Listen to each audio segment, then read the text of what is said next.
Ардақты абайлықтар, құрметті жерлестер, бүгін сіздерге арнайы бейнеүндеу жасауды жөн көрдім. Абай облысы ұлы тұлғаның атымен аталған тарихы терең, табиғаты көркем өңір.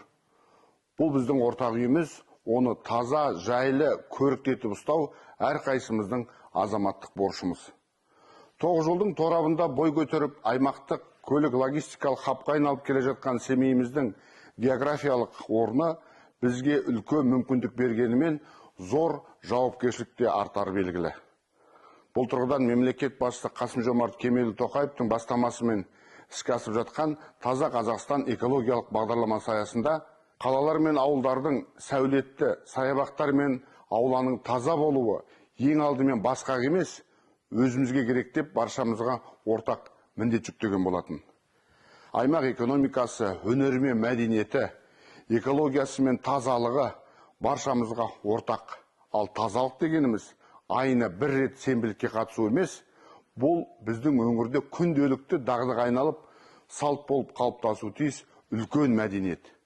Осыны ескере отырып біз былтыр сәуірде Таза Қазақстан бағдарламасы аясында облысымызда жалпы өңірлік сенбілік бастаған болатынбыз. Соның нәтижесінде тазалық науқандарына 349 мыңнан астам тұрғын атсалысып, 52 мың тонна қоқыс шығарылды. Көгалдандыру жұмыстарының нәтижесінде 70 мыңнан астам көшет егілді.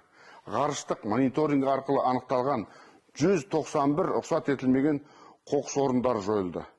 Осы игі істердің заңды жалғасы ретінде облысымыздың 10 ауданында үлгілі ауыл байқауын өткізген болатынбыз. Ауылдың инфрақұрылымын жақсарту мен тазалығын сақтау жұмыстарына қатысып, белсенділік танытқан 20 ауылға 20 трактор кілтін табыстадық. Туған жеріміздің түлегені, тұрған ортамыздың кіршіксіз болғаны ең алдымен өзімізге керек.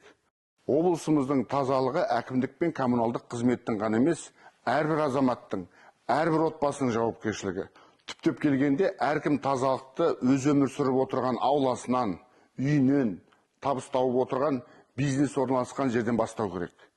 Біз кәсіпкерлерден өзінің дүкені, қонақ үйі, тамақтану орындары, қысқасы барлық бизнес нысандары иелерінен өз мекемесінің айналасын таза ұстауды талап етеміз.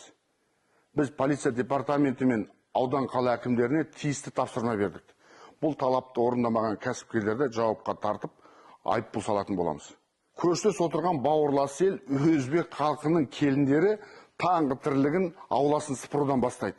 Мұны барлықтарыңыз көріп біліп жүрсіздер. Осыдан олар жаман болып қалған жоқ.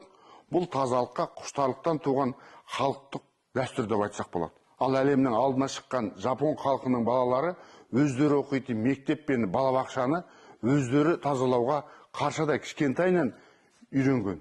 Міне, бұл нағыз тәрбие бастауы. Қысқасы, былтыр да айттық, тағы да қайталап айтамыз. Сана тазармай, қала тазармайды. Міне, қыс бойы қар астында көмілген қоқыс көктеммен бірге қар еріген соң жылтырап шығып жатыр. Тазалықты өзімізден бастайық.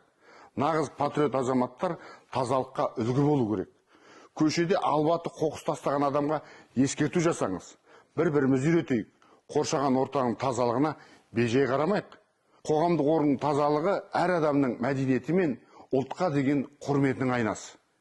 Тазалықты сақтау тек тәртіп емес, бұл ішкі құндылығымыз. Дана халқымыз тазалық саулық негізі, саулық байлық негізі деп бекер айтпаған. Бұл халқымыздың өмірлік философиясы мен бүгінгі талапқа сай ұстанымының үндесуі. Қадірлі Абай облысының тұрғындары, туған жеріміздің тазалығы үшін жұмылу әрқайсымыздың перзенттік парызымыз болу керек.